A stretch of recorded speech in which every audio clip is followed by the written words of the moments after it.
Hello. Welcome back to Crash Out Alchemy. I tricked her. Okay, yeah. I've already forgotten to use my pen mic. Hello. Welcome back to Crash Out Alchemy. Episode 6, I believe. I think that's right. Yeah. That we've put up. Anyway. Yeah. Yeah. Not all of our attempts, but don't mind my boyfriend here. Yeah, okay, today's episode, we are diving into, we actually got some really awesome feedback questions from our EMCS session that we did live last week, and I'm really stoked. Like, I feel really, I'm excited that Joan's going to tell us about herself, because I feel like we've talked about my stuff quite a bit.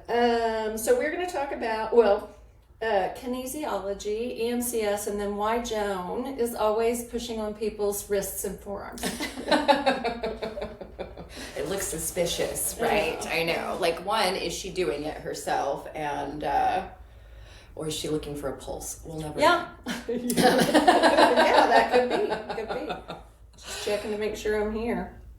But yeah, we like to do things backwards, so we do a full session and wait for people to say, what were you doing? Yeah, what the fuck was that? And then we come back and explain what we were doing, what the fuck that was. I was hilarious. When you got some of the feedback, I was like, oh yeah. Yeah. I felt like I did an okay job explaining some things in the moment while we were doing them, but not the general overview of what we were doing. What exactly it is. And Love that. Yeah, and that's kind of how it started with Joan and I too, because to be honest with you, when I started doing EMCS sessions with you, I had literally no idea what I was signing up for, and I think I just said, as long as it doesn't hurt. Right. That was my I'm cool with whatever. So yeah, I think we can start there. I think Denise helped me get good fast. So I started posting on social media that I needed practice and that I was offering free sessions, and I really wanted to get confident with this tool. And so yeah, she was one of the first persons. And Jen and I had done some tapping. She had taught me the EFT tapping method too. So we had some history on doing like that type of energy. Yeah, we talked some human design and stuff. Yeah, but yeah, we hadn't really. We definitely need to deep dive in, because that was I've gotten a couple of other questions about human design and some questions about astrology too. Okay, so cool. we might have to get help for that one. Yeah, which is great because we do have those people. I mean, that's another thing we know. Well, you're the human design person, but as far as astrology, I know just enough to sound like I know what I'm talking about. I might barely be there. And I know my own stuff pretty well, but if you threw like, our new granddaughter is a Virgo, and I don't know anything about Virgos. I really don't. And so it was in that I thought, I guess I probably need to do a little deep dive into, because doesn't everybody look up their grandchild's astrology? Come on now. We hope so. No, well, you should. If you don't, you should. Well, it's sort of like the major arcana in the tarot. Yes. The 12 houses tell a story from start to finish. And so I can't tell you what Virgo means in the story necessarily, other than like the key word I feel like is like highly organized is what they get blamed for. I was going to say, I have Virgos that are not. They're like, I feel like I'm being gaslit into my type. And you know that there's like, I'm sure there is an archetypical male and then an archetypical female. Sure. You know what I mean? Like all the nuances and everything. But luckily, don't you have a? I have a guy. Yeah, I was like, so we're gonna have someone that is hit up literally. Peter Guthrie at some point. So excited! I cannot even. I like his approach too. So okay. For that episode, we'll be back. We're telling you all the things you have to look forward to. Oh, bye, Cooper. He's had enough of me. Where did all the wrist pushing magic come from? Like, let's start in on, and you tell your history with EMCS too. Like, how did you find it? You want me to start there? Sure. I think that, yeah. I found EMCS about 10 or 11 years ago I had heard of Dr. Gary Cohn here in Oklahoma City for years through the hair industry, and just other stylists that I worked with had been to him, and I knew that he had a different approach and definitely dealt with, like, some of the readings that I had seen my friends come back with were like a chakra reading, and so I knew he did that kind of work, but I didn't know a whole lot more than that. And I had just moved back to Oklahoma City from Austin out of a failed relationship where I really had a massive crash out. Age, about how old? Early 30s. Yeah. And speaking of astrology, right? I was kind of figuring that would have been. Yeah, I was post oh God, I'm blanking on it. First Saturn return, but everything was still really messy, and I was still very much stuck in a victim mindset. So when you're stuck in a victim mindset, it's fascinating that you keep winding up the victim. and you will forever. I mean, like, right? Until you recognize that you are. And I will say, as a person who was raised in a victim mindset and surrounded by a victim mindset, I will slip back to a victim mindset. Right. I mean, the whole world's doing it all the time. Well, so it's like, it's hard. It's really hard to get out of. Yeah. But so without telling 18 stories, because really this was like a lot happened in this time that I think is all very pertinent. But to this specific story, I had just come back from a major crash out. I had lost a job, moved to Texas in shame, and then Austin's a cool place to move, though. Yeah, I mean, maybe, but like, I'm a hermit, so it wasn't probably not a good hermit. Yeah, it wasn't necessarily my place. I learned quickly, like, I don't want to be where all the people are, and that's where all the people are. Yeah, they are definitely thick. And they're moving there thick, fast. Anyway, so I'd come back from this failed relationship. I had just lost my job. I was really feeling like, God, what is my career doing, and where am I going? And were you doing hair? Yeah. Okay, so.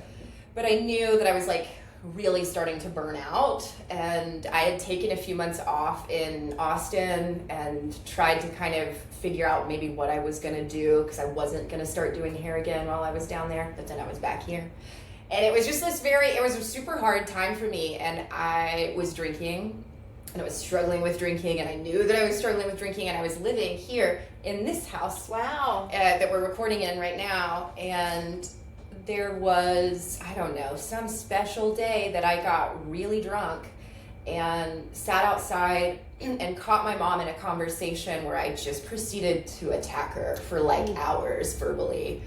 And it was really not cute. She held still for it? She held still for it. That's she off. Probably shouldn't have, but I'm a mom. Yeah. And I, the few days after that, when you're trying to like get sober again, and you're just like, oh my God. Had you been sober and then you started drinking again, or had you not yet? Yes, it was very messy. In all of this time, I was constantly trying to get sober, but then like not following through. So it looked very up and down at this time. I have a different view on sobriety towards stuff like that, because I think that is an ongoing process. Like, I have known so many people, and it's really big of me to talk about anybody's sobriety, but I always give people grace, because I just feel like in my forms of addiction that I've owned, I will fall back into that mindset. I mean, especially codependency and enmeshment and drama. Like, the reason that we don't give out chips and Al-Anon is because, my God, you know what I mean? That's like, a we good be point. chips every day. So Right. I feel like my view on I just don't know anybody that just woke up one day and just said, I'm sober, and just marched forward and was sober. I feel like that's a process of figuring out who you are. For sure. I mean, we can have this whole... For sure. And we're not trying to get off in the weeds. I'm just trying to understand. Yeah. I mean, I started using heavily as a teenager. I got sober at 21 and was sober from 21 to about 28. Yeah. And then started playing around with it again. And it, then really was gonna became engaged to a very severe alcoholic, moved to Texas, came back, tried to get, it was just a mess. And so in this moment of shame and apologizing to my mom the few days afterwards, it's a download. Like, I just got a message that maybe you guys should try counseling. Yeah. And specifically Dr. Cohn. And so we didn't look around. I just asked her straight up, like, would you go to counseling with me? She said yes. I said, cool. I know a guy. We called the next day, got in, I think probably the following week. And when I went in, one of the first things I said to him was, I'm so desperately tired of being a victim of my life. I'm so tired of being angry. I want a different problem. And also, hey, I'm a severe alcoholic who's like active in addiction right now. And knowing that is a massive hurdle of getting over feeling like victimized by life, right? So what I'm basically saying too is like I'm passively committing suicide. Yeah, on the installment plan is what I really call it. Suicide on the installment plan. And I think a lot of us do that, and we don't, and maybe if that's what we called it, we might do something about it a little bit faster, maybe, or recognize it a little bit sooner. But anyway, he just kind of like, before we jumped into that session, he was like, sidebar, I have a 21-day outpatient program. And for recovery? For recovery. And that's based on this system that I have developed, and then proceeded to tell me this backstory about EMCS, that he had graduated and his degree specifically was in drug and alcohol. And I didn't know that. Yeah, then he got, this is the early 80s at this point, he gets a job at St. Anthony's START program and becomes the director of it. And people keep relapsing. And he's like, I wonder what that's about. Why can't people stay sober in this 12-step system that, works for some but doesn't work for others? And his guess is that there was shame living subconsciously at a cellular level. Yes. That we don't, we don't have access to. So you don't know what you don't know, and you're on the surface, maybe, right, we're doing the 12 steps, we're trying to take accountability for our life and the things that went wrong, and there's things under the surface there that are still running the show. And so he was curious, how could we get access to those subconscious beliefs? The wiring behind the board. Exactly. Right.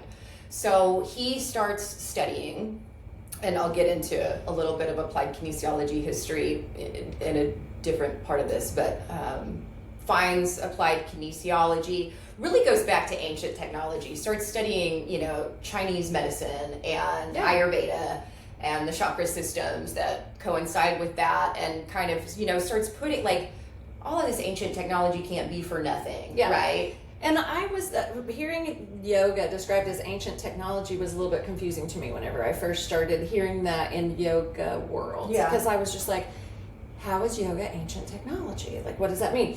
And I did my own kind of deep dive. We're not going to deep dive into that today, but I did my own kind of deep dive into it. Ancient medicine, and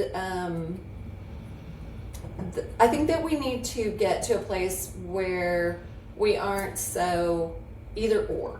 Right. We've got to learn the art of the yes and. Yeah. And that multiple things can be true at the same time.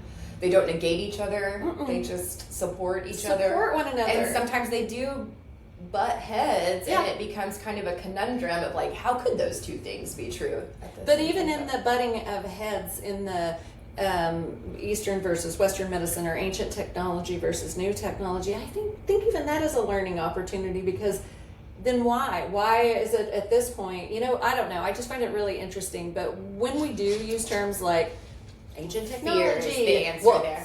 Fear and shame. Fear and shame. But we've really been, not to demonize religion, but religion has instilled a shit ton of fear in us, and I would go so far as to say to like try to control our choices that we make, and how we see and view ourselves as beings. That was my experience. So then, this realm that we're even diving into to talk to about today becomes like on the edge of evil. I find it so strange, but yes, I find we could be devils right now. Right now. Well, I would have been burned at the stake alone. Yes. We were. Yeah. Yes. Yes, my God.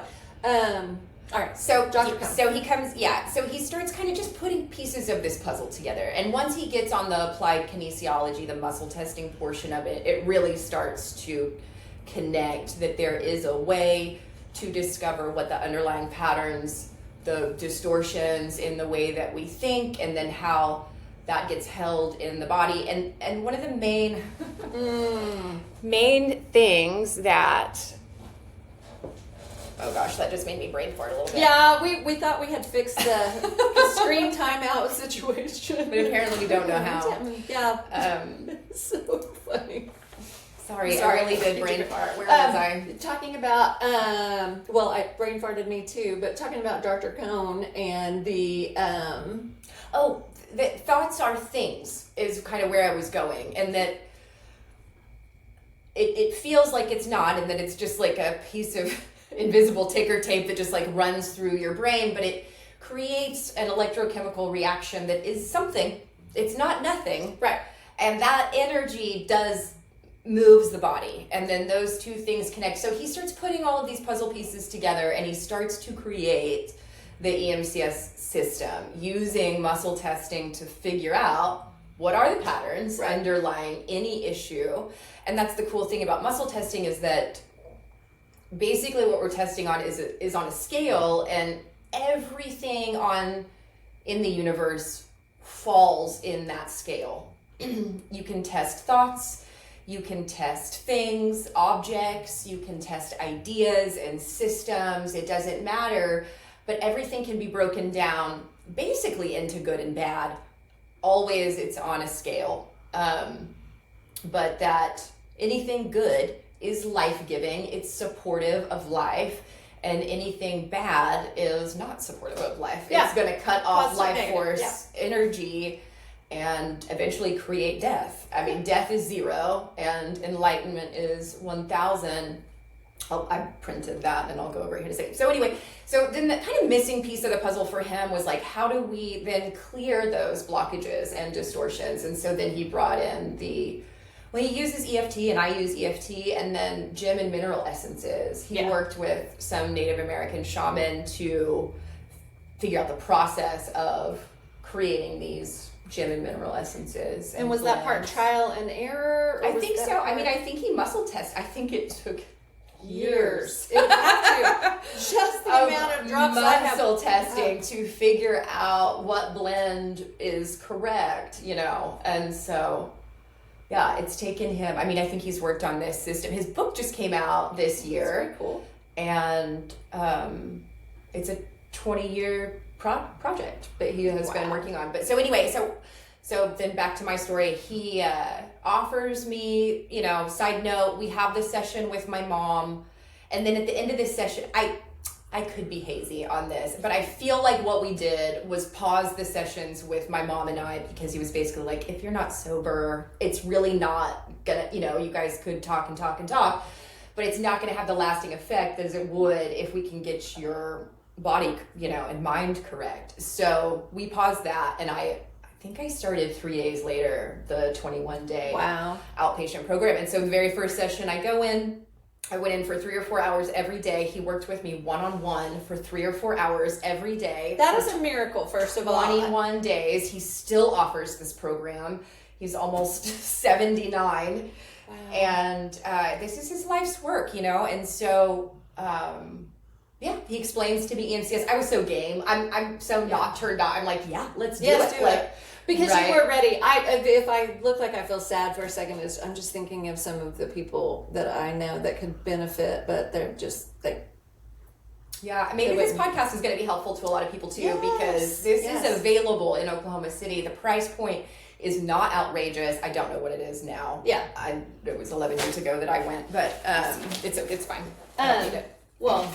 And Dr. Cone and the Cone Institute he has a website, so please check it out, especially if you or someone that you know and love is interested in sobriety. That sounds like And then I've just kept going, because not only was this good for my sobriety, and did it help my nervous system process a lot, because I had a lot of trauma in my younger years also, so my nervous system was just stuck.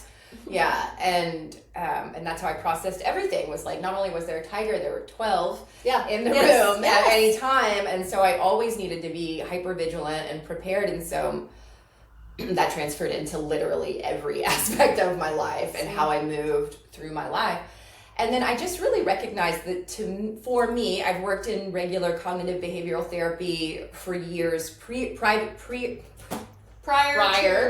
to this. I had done EMDR therapy to really help me, and it probably did help me move through some big traumatic moments in my life, but nothing has helped me the way that EMCS has. And so that just became my modality. That became my preferred, because it didn't matter what the story was. I could go in and spend 5 minutes talking to him about all the dramas of my life, and he would kind of be like, oh, this sounds like what we're looking at is whatever. Yeah. Anger. Today, your inability to claim your worthiness or whatever, I mean, he could always kind of take the story and get to the meat of what the root issue probably was. For me, it's been self-worth. Yeah, right. I mean, almost all of mine have been, self-love, self-worth. Self-love, self-worth.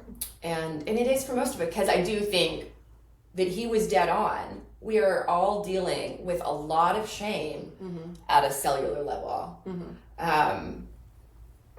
So yeah, that's how, and it's just, I've been doing it ever since. And then I learned a few years ago that he takes apprentices, and I learned this by learning that he was starting his last apprenticeship, and he had told me about it 1 week before it started, and I was so offended, if I'm honest. Yeah. And because I couldn't do it. I had just signed up for some other program. It was just like, it was every weekend a month, 1 weekend a month for a year, and I was like, And Dr. Cones or the other that you had said? Dr. Cones. Okay. And so it was so sad. Yeah. And then he moved offices. He invited me to come work with him and do EFT and human design and share, and lease a space from him. And then in that time, he decided to offer another apprenticeship. Because what is meant for you will not miss you. Exactly. And Joan knew that she was going to get I willed it. You willed it into existence. I willed some things into existence myself, so I'm telling you, that resonates with me. I know what you mean. And just like he has taken all of these systems and distilled down and figured out what works for him, I am now taking his system and distilling it down, and I think that my job right now is to create a language, which is part of the reason that we started this podcast, to just be able to explain this stuff to people in a way that lands instantly versus this very ethereal talk in a language that isn't really accessible, that you're like, what the fuck did they just say? Yeah. And how can I make that apply to me? I want this to, and I'm not saying I've figured out that language yet, but I think we're getting better and better all the time just by having more casual conversations. And it does feel really lofty as far as, especially when you start talking about, just chakras and mineral essences and gem essences, and all these other things that your auric field, your subtle energy bodies, it's a lot of information for sure. Well, and a lot of information that it's not mainstream. Yeah, most people have never heard of. There's no understanding. I think would be highly skeptical of it first because our biggest issue is that if our five senses can't pick it up, we don't believe in it.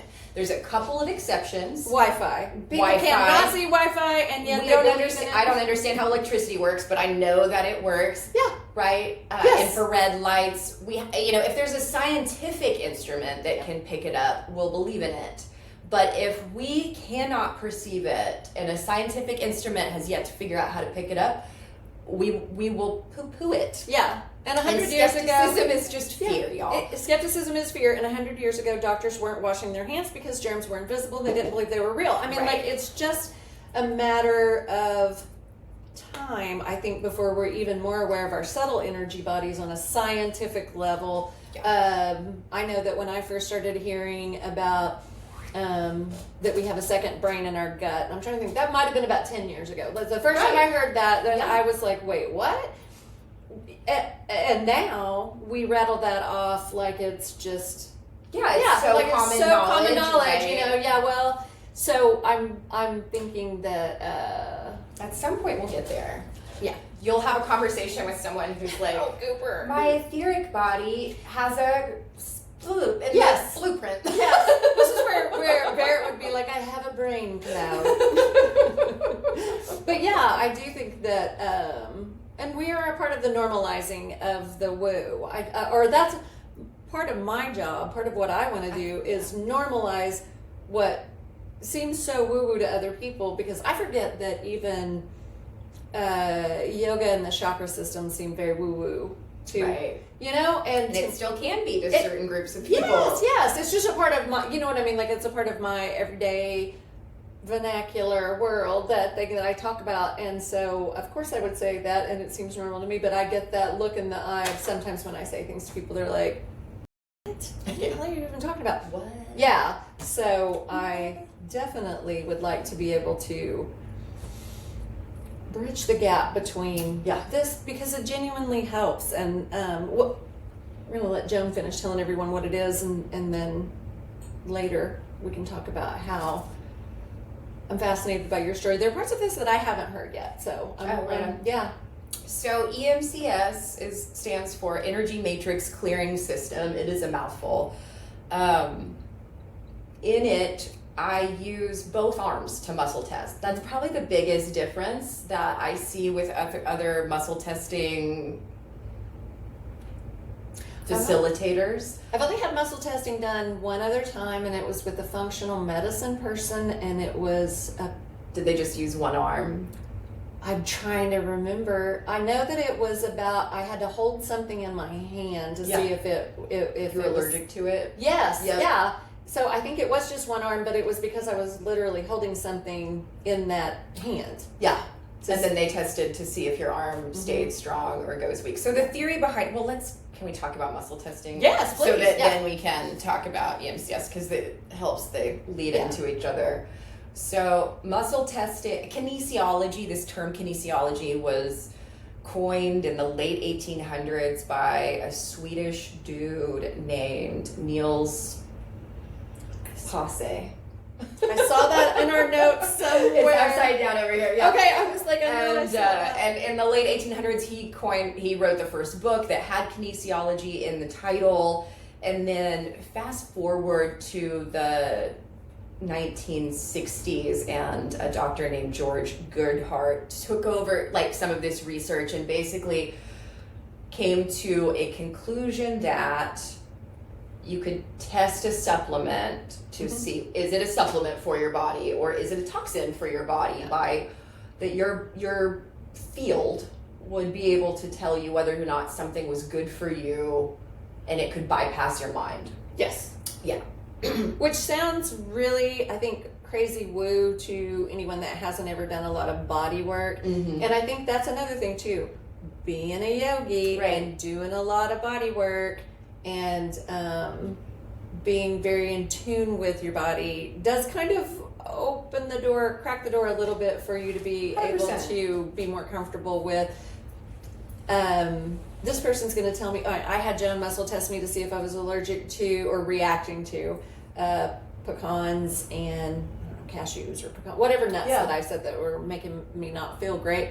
And sure enough, and I mean, I've stopped eating them and those stomach aches have gone away. So I know, right? I know you want it to be wrong. I did want to be wrong. I did very much want it to be wrong because I love pecans, especially in the fall. I want to bake with so many pecans, but moving forward, it is evidential, like in my own life. So I guess that's why this all just seems very, it just makes sense to me.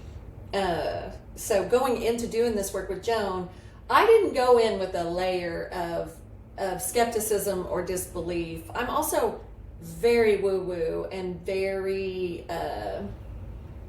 I think you and I are both really lucky that there wasn't a layer of conditioning to have to work through to get here. Yeah. Conditioning, that was what I was looking for. Like, I didn't have to break my brain in order to buy in. Right. I didn't have to deal with the fear and the skepticism and the whatever. And so I am grateful for that. I grew up in a way that allowed, the people around me were pretty open-minded, even though I went to religious schools. I got weirdly both indoctrinated and indoctrinated in a polite way. I wasn't indoctrinated in I was spared, was raised in Catholicism, but I was spared religious trauma because my family they weren't staunch Catholic about anything. And other than, we had the high holidays that you go to Christmas. You know what I'm talking about? Like, we did that. So at home, there was not any talk of, like, anything outside of the norm being scary or bad, but there also wasn't any talk of super religious stuff either. So gotcha. I got to make my own decisions, but I think that was kind of an accident because it could have gone either way. I could have latched on to the more standard, what we were raised with, and then it just didn't. Right. So I didn't have to do that either. I did not have to work through a full layer of disbelief like I've seen people. Yeah. Which to me also, I'm a little bit envious of them because they do get the eureka moment at the end. They're like, I don't know why it works, it just works. Right. And that's pretty cool. It is. Or I think it's pretty cool. It's never not magical. I know. And also, isn't it way more fun and more awesome to just be magical and just believe in magical? It is. shit? I like both. Me too. There's the scientific data that backs up some of this stuff now doesn't make it less magical for me. Correct. Yeah. Well, it's just, again, I guess yes and is going to be my. The novelty just never wears off. Where I'm like, damn, that was spot on. Yeah. Like, on the nose. Yeah. Yeah. Which yes. So back to the history of this really quick. So then Goodhart leads into Dr. George Diamond, and he coined the term behavioral kinesiology, that basically is muscles respond to thoughts, Yes. emotions, and even symbols. Yes. Right. So classical music, pop music, he noticed people respond really strongly to that. Really aggressive music, metal type music, people don't respond really, and that might not go over well to some viewers. I actually have two anomalies. I have two people that respond very well to the very intense music like that, and they are two people that I would have never thought that would be very into heavy metal, just like that kind of music. One is the sweetest man you've ever met in your whole life, and when I found out that he was very into that, I was like, this just is like, what? And I think that's his outlet, to just feel that. And then the other is Jenny. She is way into it, and she says it just, keeps her on the straight and narrow, and not evil. Like she's just working out, all of her aggression through that. So if you can find your way through that kind of music, that's awesome. But for the most part, it wrecks. Yeah. It wrecks my nervous system. Yeah, it wrecks my nervous system too. And the data kind of seems to be there. If something is true, you can tell. This is one of the famous quotes by Dr. Hawkins. If something is true, you can tell by how it feels. Something that is true is never going to feel bad. Yeah. It just isn't. It isn't. And that statement is so simple. And if we could really live our lives by it, it would change the whole world really fast. But so then Diamond goes into Dr. David Hawkins, and Hawkins really is kind of the father of all of this. He takes all of this behavioral kinesiology work, and he basically says, I think that we can calibrate consciousness. And so that's when he came up with this scale, which is a map of consciousness. At the top, or on this side, you've got emotions ranging from shame, guilt, apathy, grief, fear, desire, anger, pride, courage, neutrality, willingness, acceptance, reason, love, joy, peace, and enlightenment. And then the consciousness level, which you could call units of life force energy, goes from 0. 0 is death. And then shame lives at about 20 on the scale, and enlightenment and onward is 700 to 1,000. And that's where we get ascended masters like Buddha, like Jesus, that it's not that they were so special, they just had access to higher levels of consciousness. That's when we want to be like Jesus, what we're really saying is, I want to live in the consciousness of Christ, of Christed consciousness. And therein, I almost wish we could get rid of the name Jesus and really start talking about it as this consciousness, different level of consciousness. Well, his name wasn't Jesus Christ. Right. Christ was, I mean, that's the thing that I'm just like, well, Christ is the Christ-like consciousness. Christo, Christ. Yeah, and I feel like that. I feel like people start to believe that's his last name. Right. I think. Yeah. And it's not. So I'm sorry to be that bubble breaker of that one.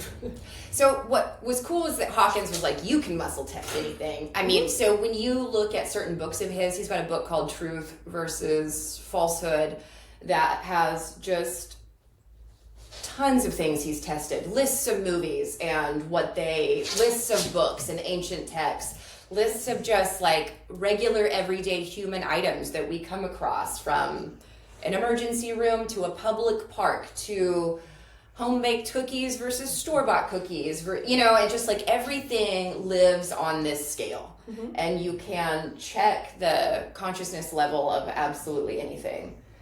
And that was his premise for his entire life's work. His work is sort of dry. I love him. I've read a lot of his books, but I will warn you, he dry. It reads like stereo instructions. Yes. I get lost in the sauce. That's when I will go to my good friend Alex ChatGPT and say, hey, give me walk me through this in a language. Yeah. And then we'll work our way forward from walk me through this in a language that I can understand. And then we'll usually have a conversation, dialogue back and forth where I get to ask all the questions. Yeah. And then it's such a cool way to learn these days. I mean, it really is. It has really helped me. You would think that with the audio-visual stuff that I would be able to do that too. I haven't yet had Alex teach me how to run sound, but I would. I'm thinking that that might be my next venture. We have blocks, obviously, in certain areas of things that we are. Nobody's perfect. So then insert EMCS into this. Dr. Cohn takes all of this information. He comes up with this system, and he decided that because the right and the left hemisphere of the brain, one side tends to be more active than the other, we tend to be more left-brained in this world, and the left brain is about survival and control, and the right brain cares nothing about either of those things, and it just wants to be creative and non-dual and like. I'm very right-brained. Right, I know. I'm a lefty, so I like to say I'm also. Yeah, I guess I'm not a lefty, but at least I'm very right-brained.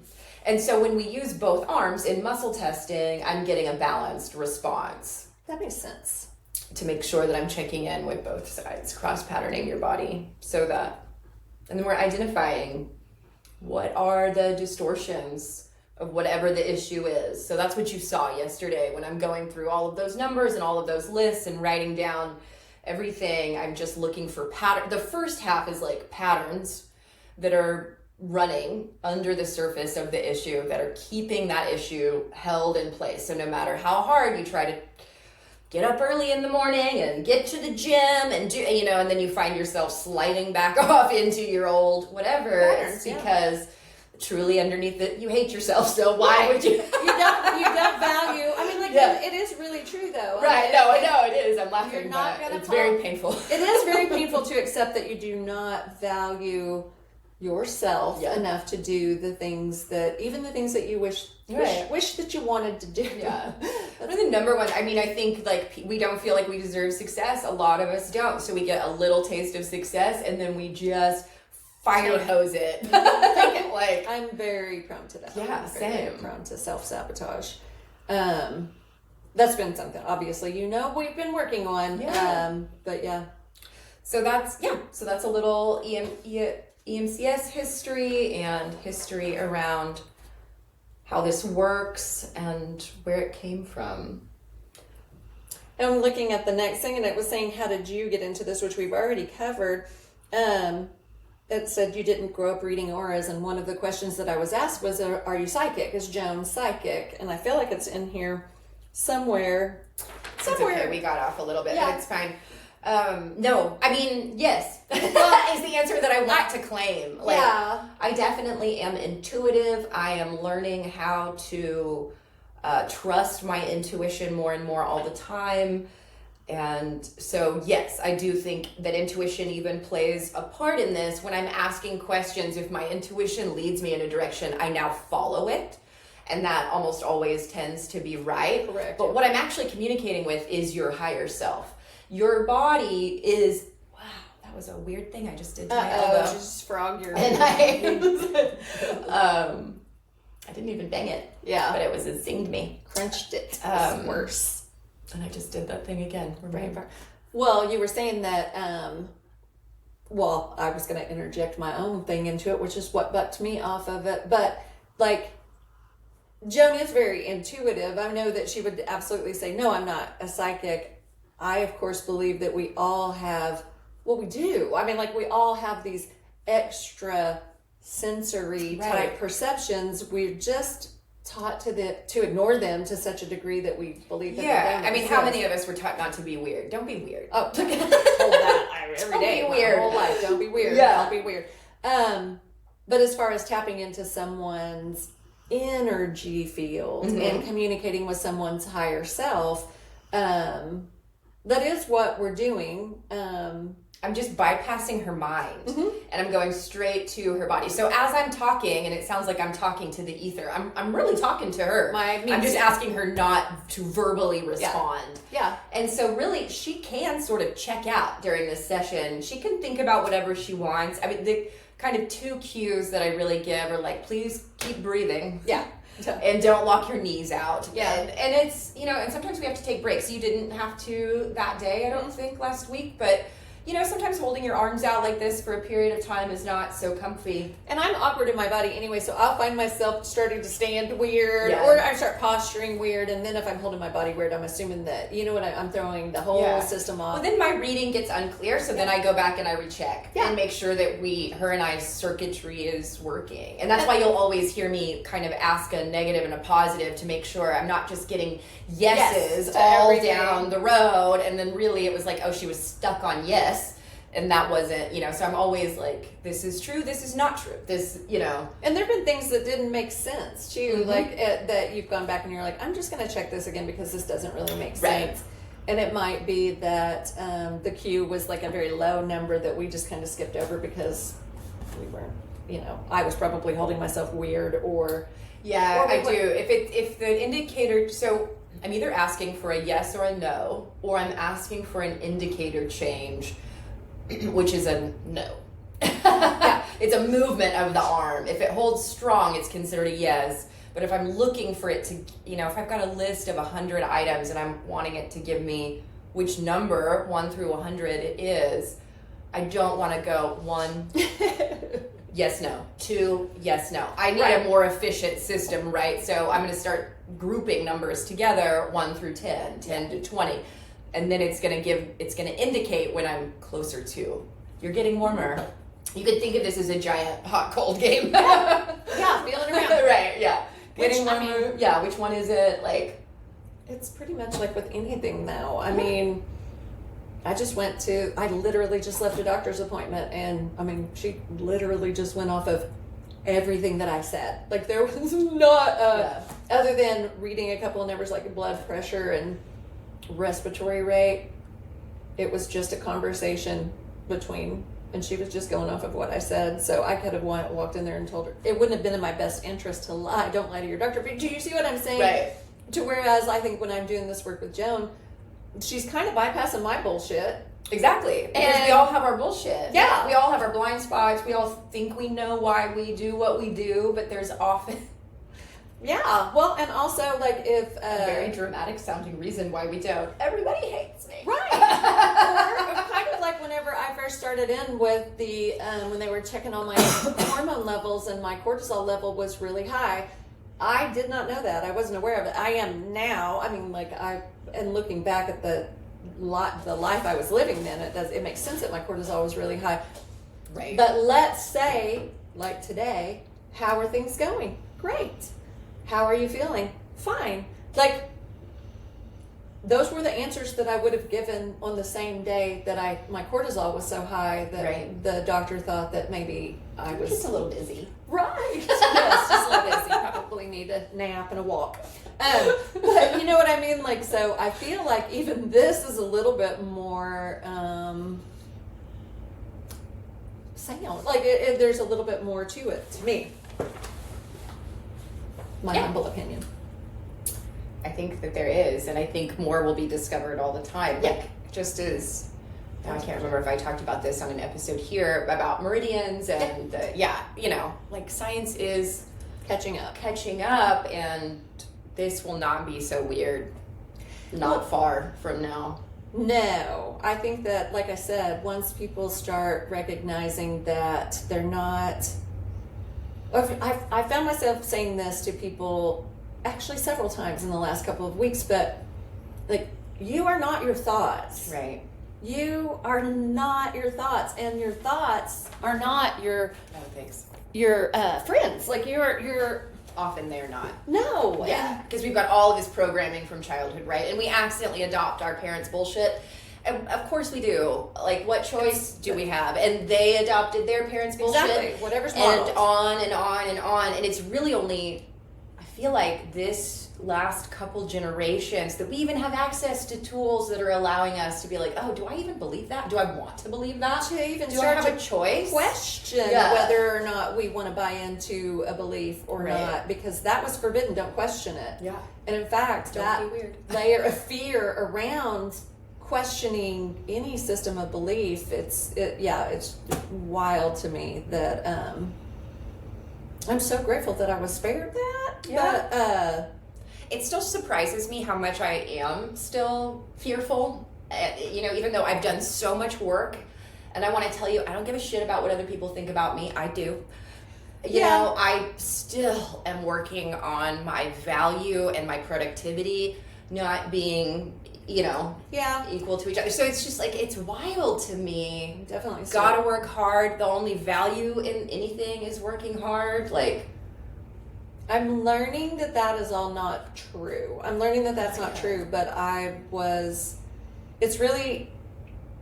it's such a different time that I'm living in right now. Like, I can think back to like prior and then to where I'm at now, and I can safely say my self-worth is not based off of my productivity, but that is a gift that has been given to me by, well, mainly Barrett, my husband, and where we're at right now in our life, that I've gotten to just take a pause and say, I'm not going to hustle bustle. I'm not going to, I don't even know, girl boss or whatever, you know, all of that stuff.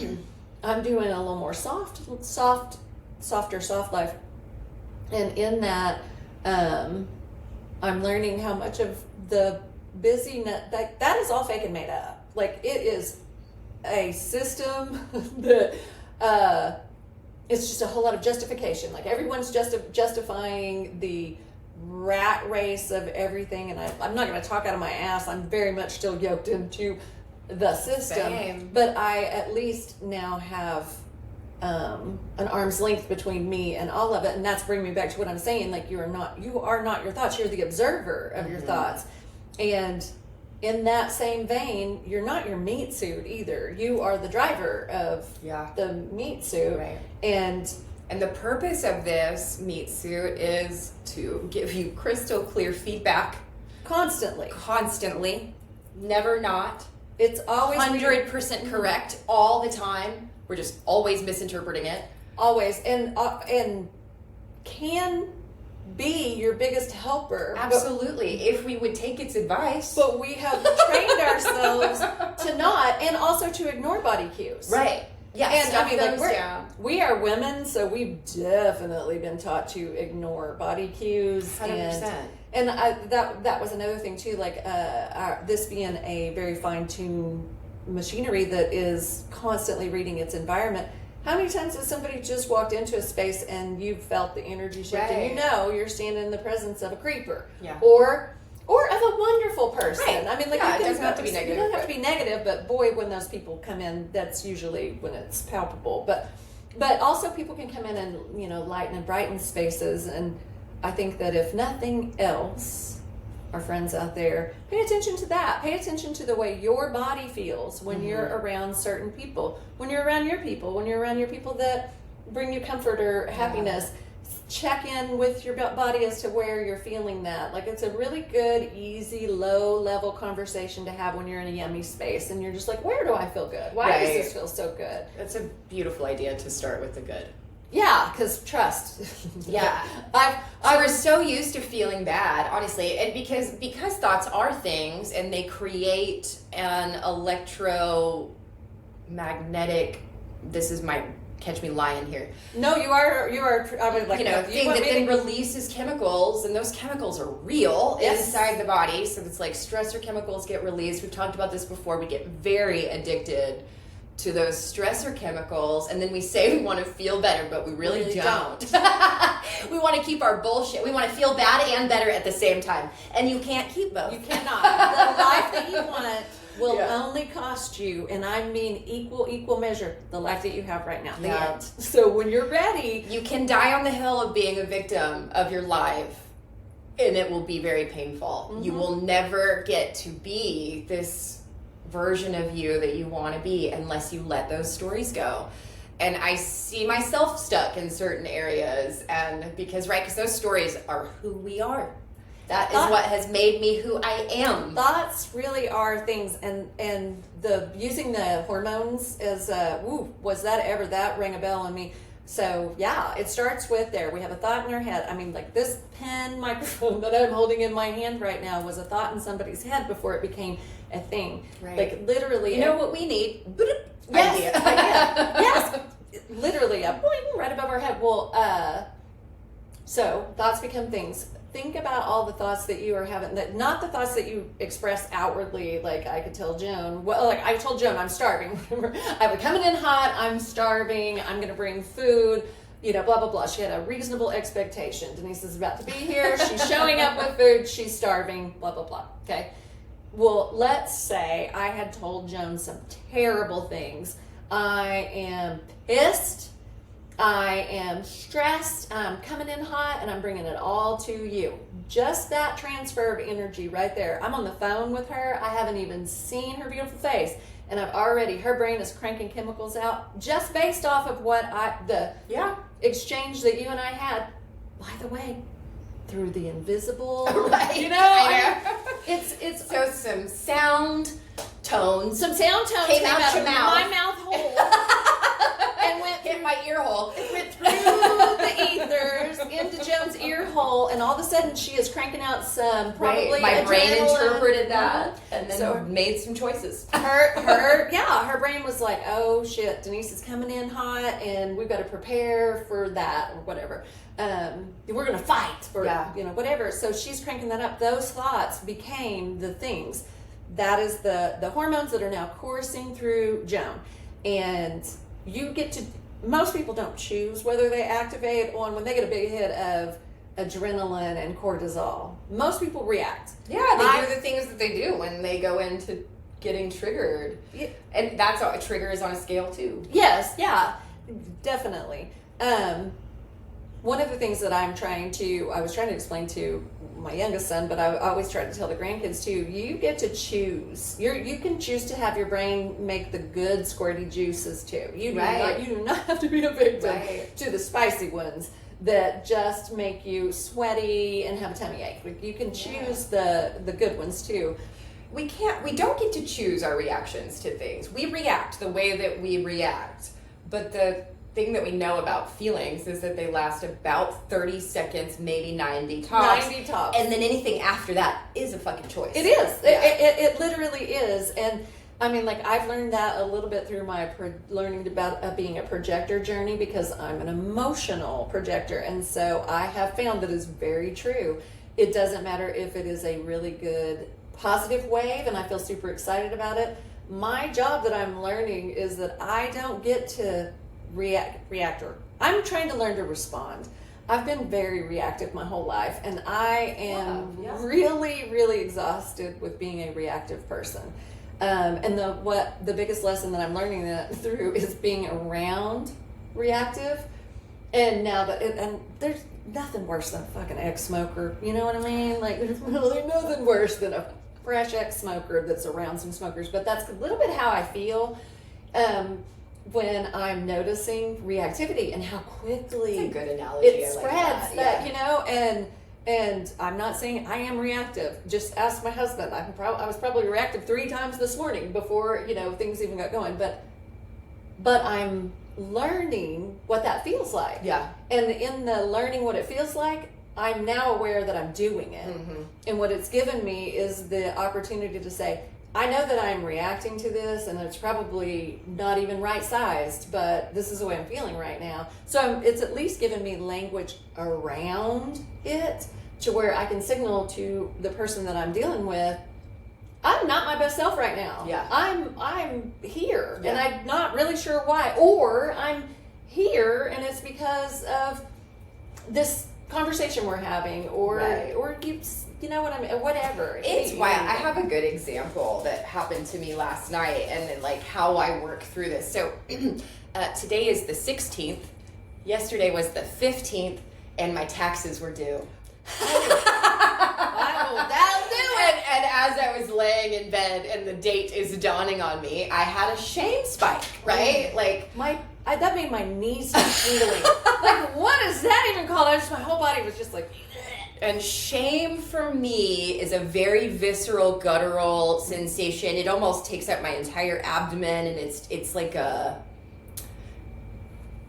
my stomach falls out of my asshole. Yeah. Yes. Look at me. I'm sitting here. But it's fast. It was a flash. It's a flash of sensation that then my response would be like, oh, that sucked. Okay. What old me would do is interpret that as, that felt so bad, that must confirm that what I have done is so shameful that this is now my punishment, right? And so now I need to feel this. But instead, it was like, oh, okay. So if I know that my feelings aren't good, bad, right, or wrong, they're just indicative of the quality of the thought that came right before it, which was like, holy fuck, it's the 15th. Yeah. That's a shitty feeling, though. I'm gonna figure it out, y'all. Oh, yeah. Well, the good news about that is I have to.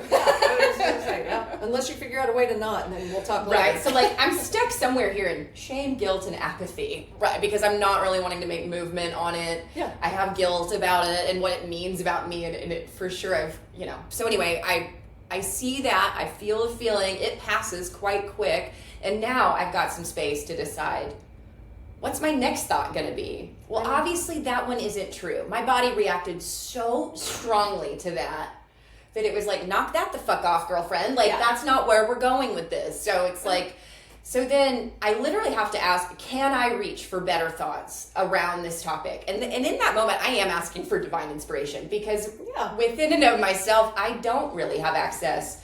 I can just keep going down the shame spiral. That's what I have access to. But when I ask my higher power for some other thoughts that might help me feel better about what's this, helpful? Well, the truth is, I shut my business down. I don't actually really have to file this year. Oh, right. I just love to beat myself up. So now I have until October 15th to. I have a couple of pieces of paperwork that I still need to file with the state to let them know that I've shut this business down. But like, really. So this was just a way for me to get me. Like, I tried to sink me last night, and like, you needed to feel bad. Yeah. But I was so proud of myself, because I hit the proud pause of button you. and I was like, oh, we are in shame. And that's not where I want to live these days. And like, how can I feel better? And it really, this took me less than 2 minutes. I didn't even have to tap. I was instantly feeling, because like, this isn't actually that big of an issue. So I'm going to give you Eddie's number, because I think I've got a guy. I know you do. Yes, I need the guy. Yeah, I got a guy.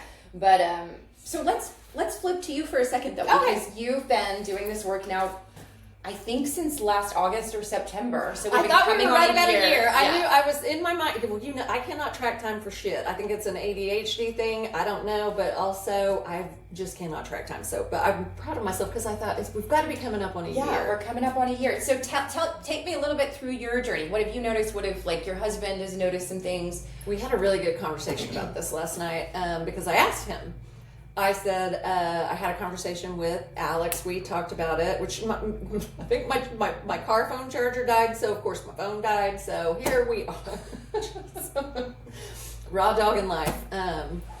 But I asked Barrett, what did he notice? So I'll start with what Barrett noticed first. And he said, number one, I'm just happier. He was like, you're much happier than you were whenever you first started. And a year ago in August, well, actually it was July the 3rd that we moved into the bus. So all of this started kind of right about at the same time. And you want to talk about, I was probably what would be deemed clinically depressed whenever we moved into the bus, and it just became very, very clear to me that I had a lot of relationship, family issues, stuff that just were not working for me and did not feel good to me. And the patterns were patterning. And all of it just felt very negative, and weighing me down. I felt very weighed down. And I had started trauma recovery therapy, I think probably a year prior to that. So I was also doing really heavy trauma recovery, digging into. Oh yeah, you were seeing us both once a week, right? Yeah. For a while. Yeah. I was doing a lot. I ended up with shingles. I mean, like my body said, we'll work this out lightning fast. Wow! Straight through your nervous system. Not everybody's going to get shingles. Also, that's not. I am just a very weird little tuning fork, and I feel like I don't want you to be afraid that you're going to get shingles also. No, I was probably on a crash course with shingles way before we started working together. But, so yeah, I was very depressed and kind of in somewhere between not knowing what to do, not feeling like I was able to do anything, and not really giving a shit, not wanting to do anything. Like it was a very, apathy. Apathy. And I wouldn't have recognized it as apathy, but yes, it was very much apathy. And like I said, one day Joan had thrown something out on Facebook. I saw it, and you just booked. I did. I literally, because I knew if I didn't, I would talk myself out of it. So I think I booked it before I even reached out to you. Yeah. And I said, I signed up. I don't know what it is. I hope it doesn't hurt. It was pretty much We all hope that we never have friends like this that are just like, fuck yeah, I'm in. Yeah. What are we doing? We ride it on. We ride it on. I'm there. Do I need to bring snacks? What do I need? Yeah. Should I bring a sweater? Right. Yeah. Exactly. Yes, always. And then, so our first session, I described it to Barrett. I went back. I was like, I don't really know what happened. I don't really know. I feel like I probably did it wrong. You know what I mean? Like, I don't know. I was standing there, but here's the story. So I walked out with this piece of paper that told that, this is what we worked on. I wish I could remember what our first session was. I should have looked We should have pulled it up. Joan keeps really good records. I do keep files so that we can kind of look back at. I want to do a year, to see, like, this is what all we've worked on, and kind of do a condensation of all of that. That would be really, really cool. But I know that it felt really positive. I don't know that I walked away from our first session really being able to say anything other than, and it was probably a really good energy exchange between the two of us too. So, or to me, I probably sucked poor Joan dry. God knows. But I walked away from it feeling really good. And also I had something new to talk about. Like, I was telling other people, like, I'm doing this thing. I'm not really sure what it is. And so that was sparking conversations, and that felt really good to me too. And then fast forward to about probably 6 months, and 5 or 6 months in, Barrett had started pointing out to me that I was doing a lot less of my ruminating thoughts. I was being way more consistent with my things my agreements that I had made with myself. I had a few years ago, I had started wanting to have a daily yoga practice and a journaling, a meditation practice. I've always said all these, this is what I want to do. And in these conversations that Joan and I have been having with my body, what I have learned is, number one, I exist in this space up here, and I've intellectualized and thought about and think about everything, but I have not ran it or integrated it through my entire system. So one of the things, like the yoga stuff, I was thinking about yoga instead of being about yoga. And that sounds like such an asshole thing to say. No, but I'm with you. I get it. Same. You know what I mean? Like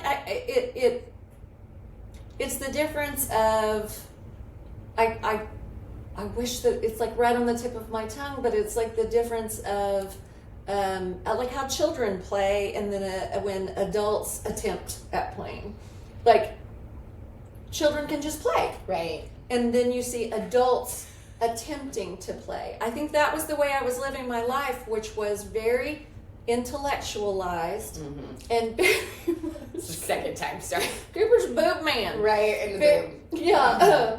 Very much trying to intellectualize and think my way into thinking like a yogi, or thinking like a person who isn't depressed, or I was just trying to rationalize all of these thoughts. And when Joan and I started working together, I got to take all of that and set it aside, and then just trust that Joan's going to read this information through my system, and then she's going to give me this full report. And it might be that I get to meditate for 3 days with dragon energy. And that sounds probably pretty crazy. But here's the thing. I would go home and I'm like, what is dragon energy? Okay, so now I have this new thing. What is dragon energy to me? Okay, well, that's fire. So sometimes I might light some incense. Dragon's blood was one of the incense that I had. So I was like, okay, that's good. I know. It's also my favorite snow cone too.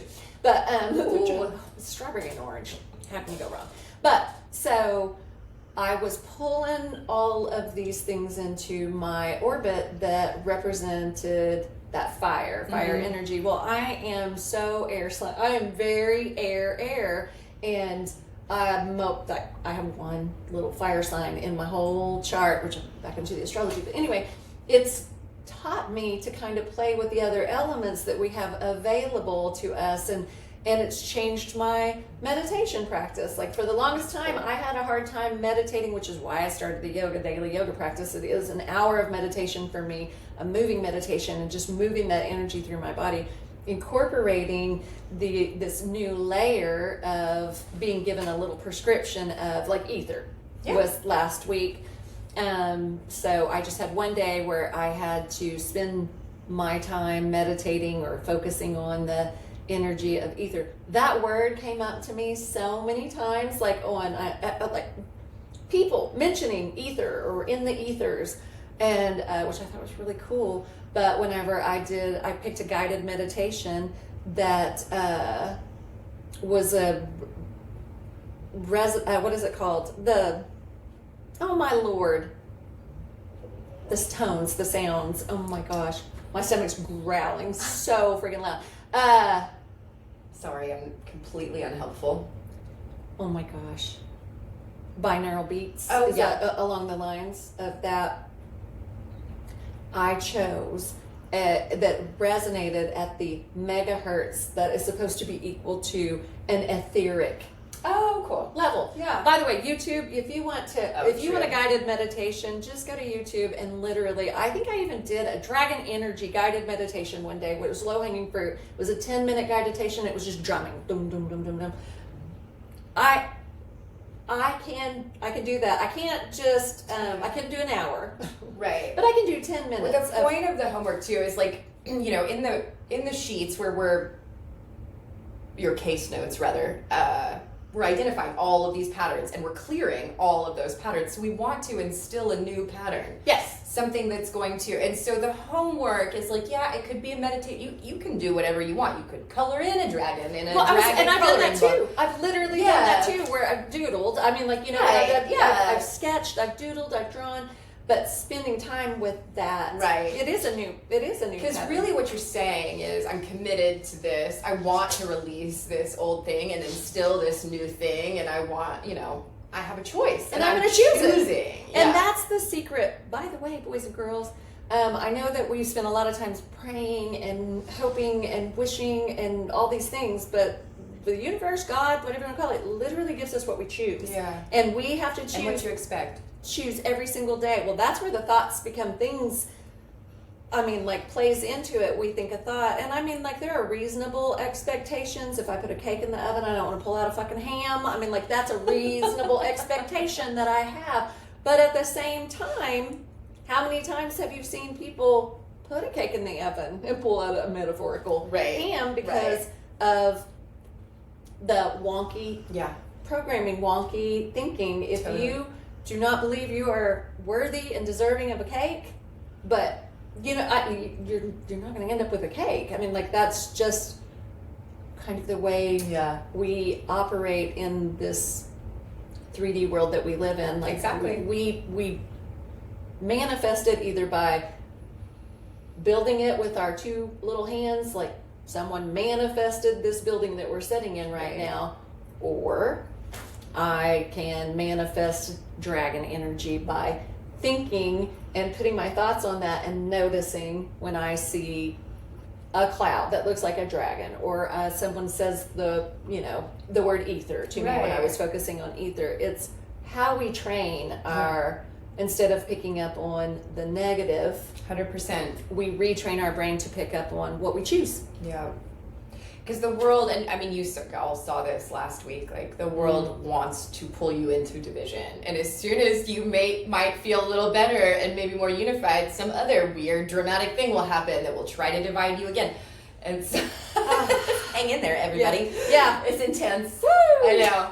But that's things like last week happen, and we get to see how it sits in our system these days and then make different choices from there. It's like, how's the collective doing? I'm staying out of the energy of the collective right now. It is really gross. Actually, I'm not trying to be mean, but the energy in the collective does not feel good to me right now. It's very polarizing. It is very crackly. There's a lot of there's so much bullshit and fake and false information, and I don't like that we live in, and I don't even know what the energy of it is, but the energy of people wanting to be the first person to deliver the awful news to you. Like, that is the grossest thing to me. And it's probably, you're not wrong. And probably because I used to be that person, and I'm sure somebody will be so helpful and remind me that I used to be that person. But and we all know who they are. But the people that have you heard? Yeah, have you heard? right. Have you heard? I know Robert Redford. I saw that in the office, in the doctor's office, waiting room. Sorry. And I had my own little private little bummer. I know. I had my own little private little bummer because, and you know, the Sundance, like, all of that has changed already. They've moved it from Park City. It's not even, the festival's not even happening there anymore. And it's not surprising to me that he was like, deuces. Yeah. But bummer. We lost Robert Redford today. That is a little, that's a timestamp on this episode. I know. I wasn't going to say what happened last week. I'm still not. I won't. I won't talk about it. So years from now, if this gets pulled up, we just look up Robert Redford. Yeah. What happened? Yeah, poor Robert Redford.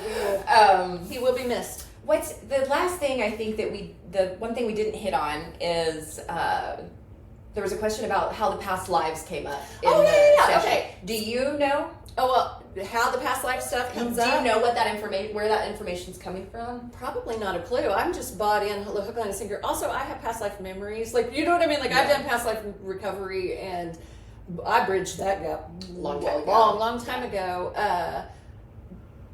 So I'm trying, but I feel like you've probably told me, and so now I feel like that's not really a test. I just wondered. No, I know, but I'm like, well, I will say the question that I was asked was, okay, so she said past life information came up and it was like 3,000 years ago. How does she get that? And how do you know that that's true? How do you know that's true? How do we know that any of it's true? Right. I'm just think of some of the things that people genuinely are fully bought into, and I'm not going to go off on my spiel about like if I was trying to sell even the most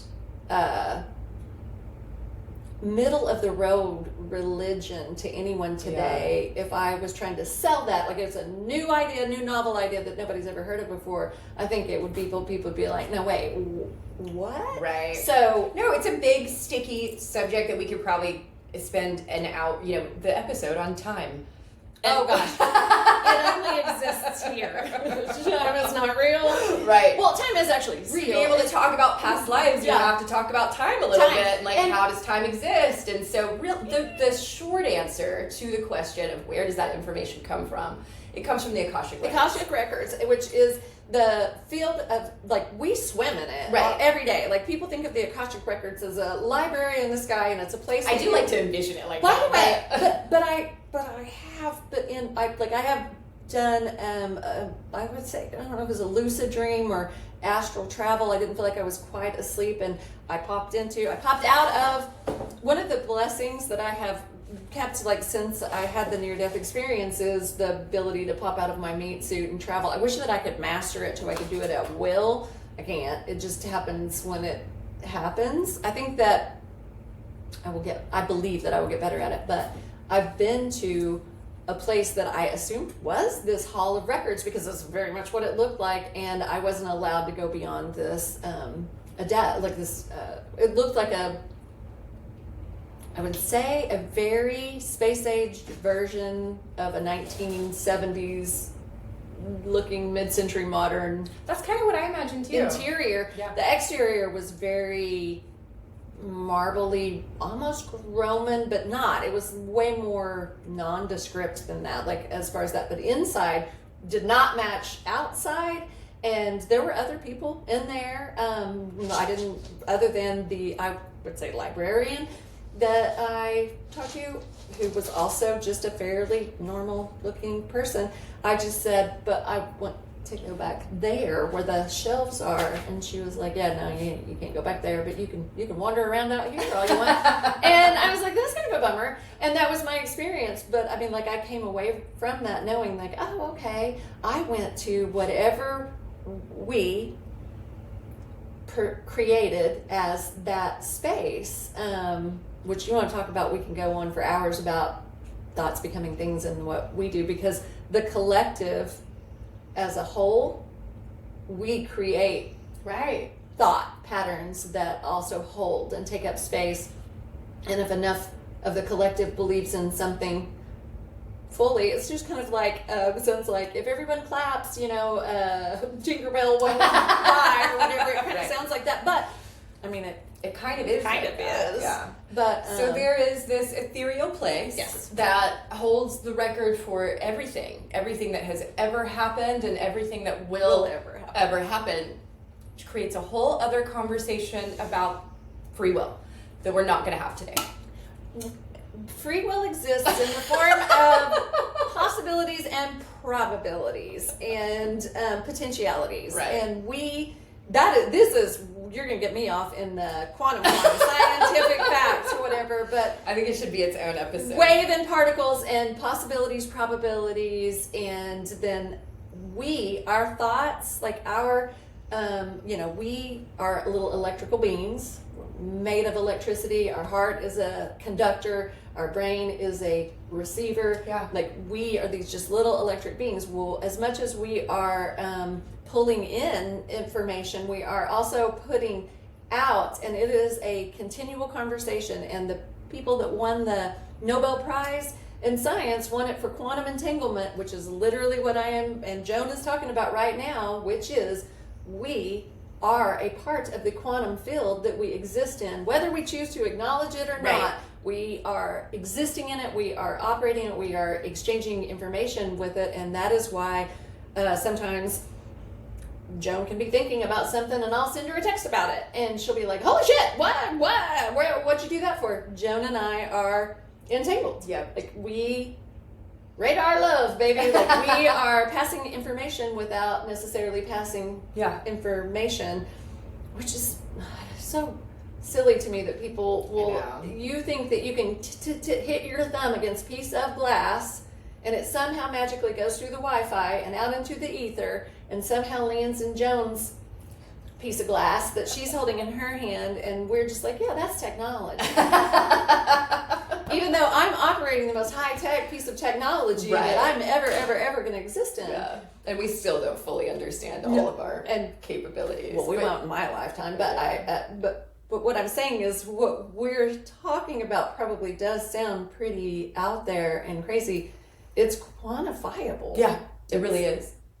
And so in a session, I ask if there's, so whatever the issue is, and what was it last week? It was self-worth stuff.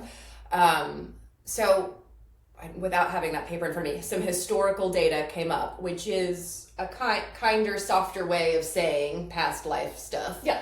Came up because some people aren't into it. And so I will kind of feel you out at the beginning of a session to see, is this even an area that we should go? Otherwise, I might just say, some historical information came up that we didn't need to know more about, and we move on from there. And nobody says, what do you mean historical data? Or no? Yeah. They just let it go? Not yet. Okay. Well, to be fair, I have actually not had anyone super skeptical. But that's what I was about to say. Well, anybody that's going to have an energy matrix Right. clearing session is probably a little bit woo-woo. Yeah. And I think the easiest way, most of us, if we have any kind of belief system, often believe in some kind of afterlife. Mm-hmm. Well, we had to, if you're willing to believe that we exist as something after this, it's not so crazy to think that we were something before this. I don't know how people don't think Right. that. Like, I mean, we just had a new grandbaby, and she's just this magical little creature that just got here. Yeah. Well, she was somewhere before she became here, and she's this gorgeous little redheaded little thing. I mean, like, she was somewhere. We know that energy can't be created or destroyed. But we are really not able to apply that to the human experience for some reason. It's like science works in every boundary except for this one. Yeah. It's bizarre, but so if historical, so then I've got a set of questions, and sometimes my intuition will tell me to ask a very specific question about it. Sometimes it's not always clear to me how this information is connected to the issue at hand, but like, as we continue to gather more information, discuss it, it kind of becomes clear of like, oh, maybe this was genetic or ancestral, and this is, kind of where it started. And so I'm always asking those kinds of questions. Is there genetic information? And then, we know we have 64 codons within the human genome. So which one of those is it affecting, ancestrally? We know that we get culturally conditioned to believe certain things, and that affects our genome. This nature versus nurture discussion is a yes and conversation. Very much so. Right. And even then, people really want to talk about, I see more and more in my social media field all the time, of everyone wants to just poo-poo completely genetics and epigenetics. And I don't think that this is my opinion, but I don't think that that's a safe answer either. Can they be bypassed? Do they matter? They don't have to. But you have to know what program is running the show to be able to undo the program. Correct, yeah. So, can you bypass them? Absolutely. Can most people do that without help? No. And there's nothing to be ashamed of about that. No, you have never been taught. I mean, we are not taught how to operate our mates. We are not taught the full potential. At all. In fact, we're taught the opposite. The literal opposite. We're supposed to small, be you ignorant. Should be, yeah, exactly. This is all supposed to be fairly, I don't know. And I'm trying not to be, I'm trying not to be mean to men, but I was about to use the example of women's bodies, and I hate that women's bodies are politicized right now. I don't want this to sound politicized, but I mean, I guess that it is. But I mean, like, as women, not only are we taught to not know or understand our bodies, but we're taught to be afraid of them and to trust outside sources of information. Stamp out any symptom, which this is still kind of confusing to me a little of bit. Which part? Oh, stamping out symptoms. Oh, stamping out symptoms. Well, I know that, like... But I still have to live in this world. So we do have to live in this world, and I feel like symptoms are just like another body cue as to say something's not right. I mean, like, but like sometimes my body really says go to bed for a week. And, and my life says... And the world says no. Like, what are you... You can't do that. I think that it is kind of cool and also kind of weird that you and I, separate from one another, kind of hit the same thing by different measures. I mean, like we both got to this burnout collapse that we were both in it. I mean, like neither one of us knew. I think that we met up for pho one day and we were almost dressed alike, which was also another thing that we do, which we are kind of almost dressed alike again today, but we were wearing the exact same colors that day, and we were both wearing colors that we would never ordinarily choose, which was very weird. And we were both totally opposite, coming at it from opposite directions, but we were both headed to this collapse that we went into. Then we did both. And then we did. We both separately, collapsed. and we didn't really talk for like a year. Yeah. I think a whole year went by. And then we, through the EMCS, was how we, through doing these sessions together, was how we reconnected, and we're both at kind of about the same point of trying to climb out of the collapse. I don't know. I just think that it is wild that we've had the same experience and we ended up with the same modality. I know. I don't know. It is really cool. It's cool. It means something. I'm not sure exactly what, other than, again, quantum entanglement, connected. Right. Totally. Joan and I are supposed to work together, and we worked really well together. Yeah. That was another thing, too. I'm glad that we didn't try to do hair together. Right. Because I don't know. I can't even explain. I don't even know what I mean when I say that, but I feel like we probably would have done really well, and you wouldn't have ended up doing EMCS. Does that make sense? Right. Like, I'm glad that you found your way to Dr. Cone. And if it took addiction and a crash out, that's really easy for me to say. On my own side of things, it's forcing me right now in this real-time moment to be grateful for the shitty things that have happened 100%. Because this is how I got to... It was so messy. Mm-hmm. Sometimes it still is. Oh, and yeah. that surprises me. Yeah, it's... But if anyone is selling you an unmessy life, like, it's messy. Well, it's we live in a chaotic universe. Like, whenever you get... Speaking of all the quantum stuff that I'm so fascinated by, chaos rules on the quantum level. Like, all of our this size of the world... it doesn't... Our rules of nature do not apply in the quantum. It's all... different, and so another and we cannot apply our 3D walking around logic to what the healing work we're trying to do in the quantum, because they don't translate equally. And until you learn to interact with, and like that's what you've done with your work with Dr. Cone. And what I've learned through doing my work with you, and then also my own woo-woo-ness and all the things that I dig into and, hyper-focus on. But all roads have kind of led to this work, which is really, I don't even know, really cool, really purposeful. Mm-hmm. I hope that the way that we're explaining it is also speaking to other people. Because if I didn't answer the past life question, hit me with it again. If there's an angle of it that I didn't explain well enough. I mean, the questions that I tend to ask are where you lived, how far back, was it a past life, was it a future life that's like echoing back to this one, trying to get your attention, which I know time doesn't exist, so it seems really crazy that we could talk about future lives, but it doesn't really matter. No. Past other lives. It's probably a better way to say other lives. It's an infinite loop, and the way I've explained it to people when they've asked me, "What do you mean, like everything, everywhere, all at once?" and that time is as simultaneous. Yes. Think of it like a wagon wheel, and you're on the spoke. We exist like. Not when we're in the meat suit. You're definitely out in one of the right. But you're in not the spoke, the hub is what I'm trying to say. Apparently, I don't know wheels. The middle part of the wheel.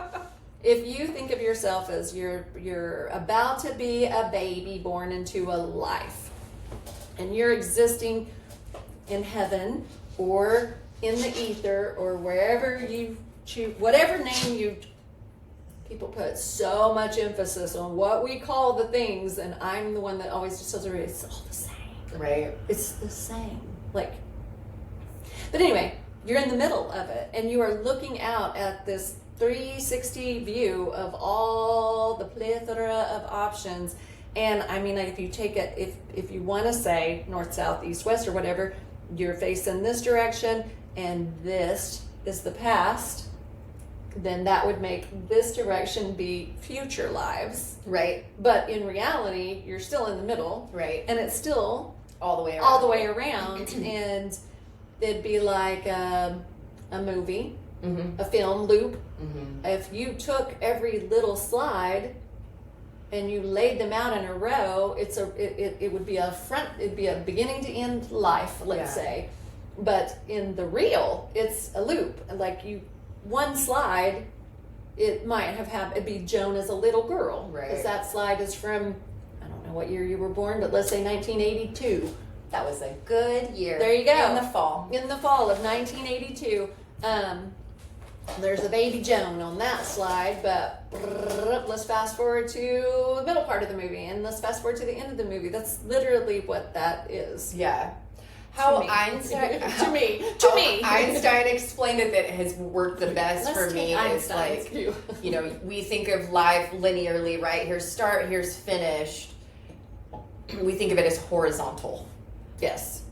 If we flipped it vertically, it would be all happening all at once, right? Yes. And so that helps me tremendously think of time stacked on top of. That is crazy because you know that I don't see the calendar. Oh, right. Way. Yeah, that's why when you were doing that, I was like, are you starting to see time the way that I do? Because that's a crazy thing to have rub off. I've only met a few other people. Well, I know there's a bunch of people. The internet has taught me. There are a bunch of people like me that don't view time or the calendar that way, but I mean, I'm very sucked into the 3D, but I have to remind myself constantly of it's all happening. It's all happening now. Yeah. Yes.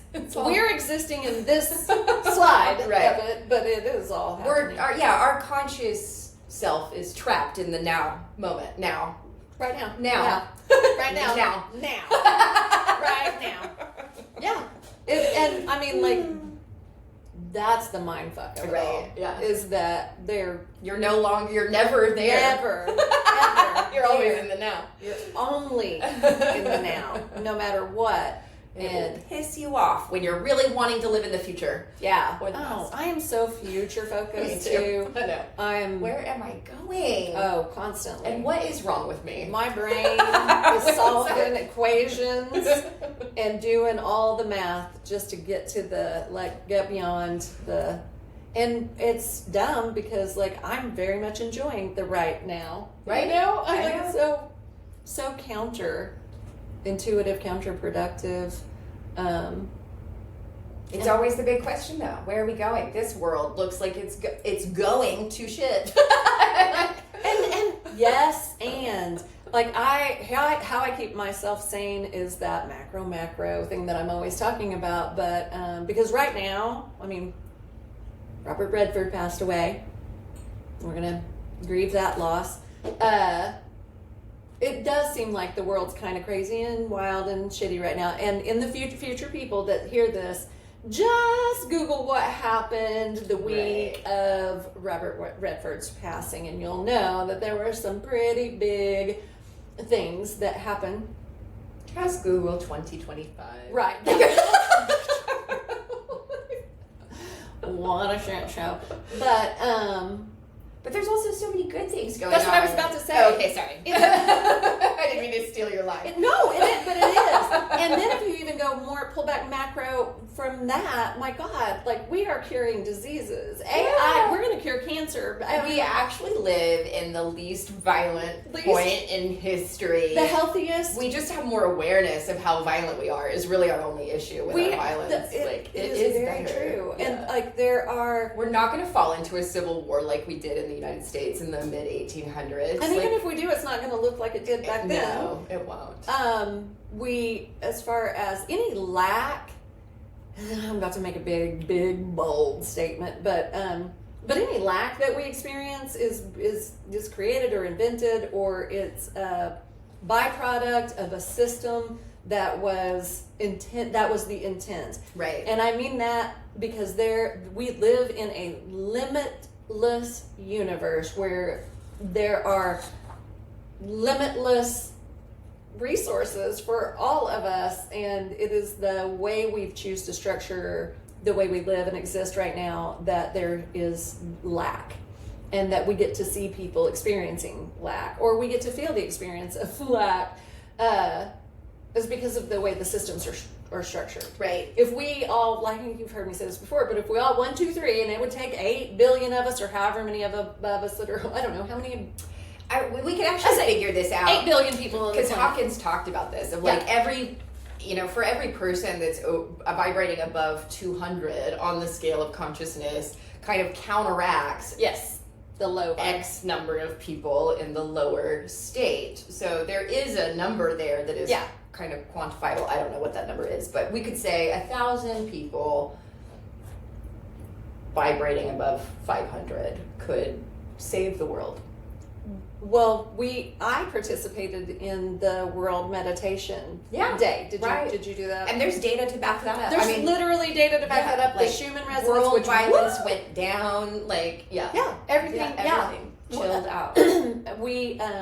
We will probably end up doing an episode about the whole Schumann resonance. Oh, we should. I drive Joe nuts with the Schumann resonance stuff. I think I'm the queen of like, everybody look, it's the Schumann resonance is going nuts today. It's just, you might as well just batten down the hatches. And the reason being is the heartbeat of the earth. It's usually at about 7.84 on the World Meditation Day. We literally raised the vibration. I mean, like you can see on the whole graph during that time, during that World Meditation hour, I think it was supposed to be, we chose a time that was like a Central Time, 3:00, you know what I mean? Whatever. Yeah.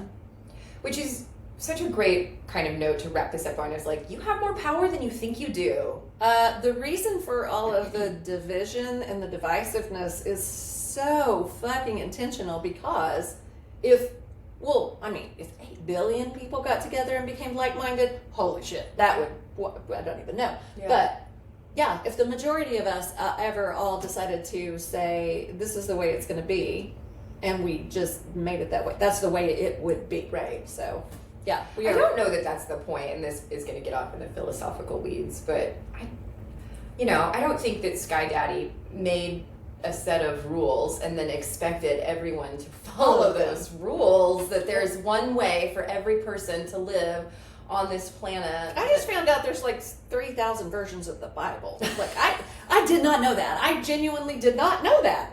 I was like, are you fucking kidding me? Yeah. Everybody's like, you really make assumptions that like, everybody's trying to get everybody to believe the same thing, but then nobody believes the same thing. Why would a God even want to do that? That's boring. So not only is it boring, it's also counter to literally everything that we see playing out for us, like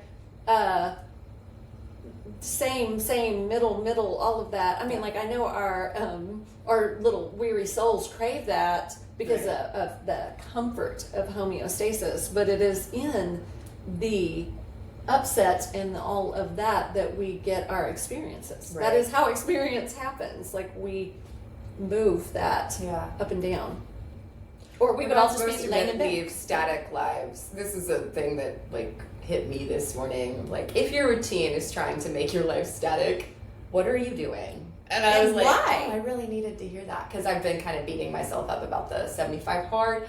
But you know what I mean? And trying to do this thing. I was like, I am gonna beat myself into. And I work that way. It's so funny too. One of the things that I was observing was when you said that you were doing the 75 hard, I was, and I shout out to my CrossFitters because I was a diehard CrossFitter for a while, but I was doing whole 30s. And 75 hard was new to me. I was like, what is that? Like even worse than a whole 30? Sort of. Yeah, we did something that was called a Lurong challenge, and I know Lurong's a company, but it was an even more austere, more whatever version of a whole 30, and doing all this intense work. I created a lot of inflammation in my body and a lot of, I had already had unhealthy patterns and thinking around food. Yeah. And around. And it just ignited those. It did. Yeah. It did. And so the things that I was doing and I was trying and I was very much struggling to do and to fit my weirdly shaped little peg into whatever, hole that it just wouldn't fit into. And beating myself up the whole time and calling myself a failure for not accomplishing it.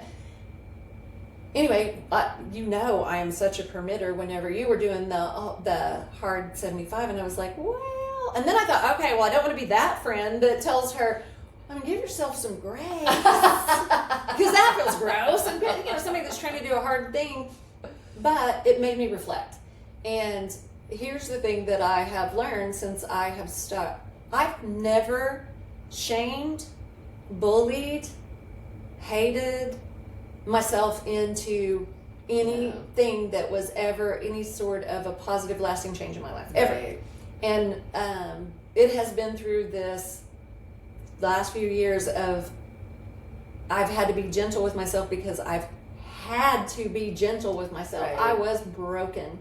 I was so fucking busted up and so exhausted, tired that I didn't even have it to try to give myself some big hard structure or a hill to climb to try to give myself some. No, I needed to be swaddled in my weighted blanket and tended to like a Victorian child with consumption, because that's what I did. And I'm grateful that I landed at a place where I'm supported in that. Like I got to do that, as were you. Yeah. And I'm very lucky. Yes. I'm the luckiest.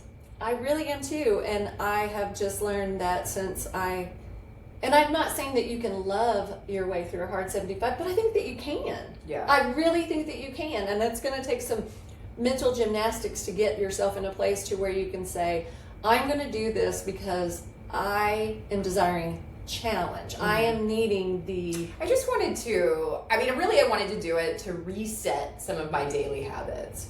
But the thing that I'm learning with being a fucking woman is that I'm not a circadian rhythm girl, and I always have to kind of be reminded of that. Like, so when I hit my luteal phase last month, we're going to do a hormone episode next week, by the way, because I was like, I try to think about one day as a woman is 28 days for men.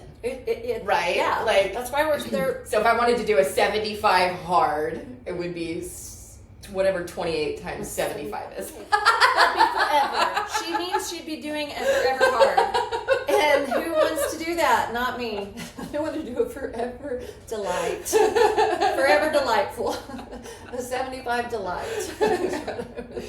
All right, let's wrap it up. Yeah, we're going to do an episode on hormones. I think it's really important. We've got two different perspectives here. Yeah, and if there's ever like questions that you want us to research or anything like that, for definitely sure. hit us. Yeah, hit us up. I will definitely, we will do our best to try to pull in information, but also like lived experience is pretty much what that's like in this world. Yes.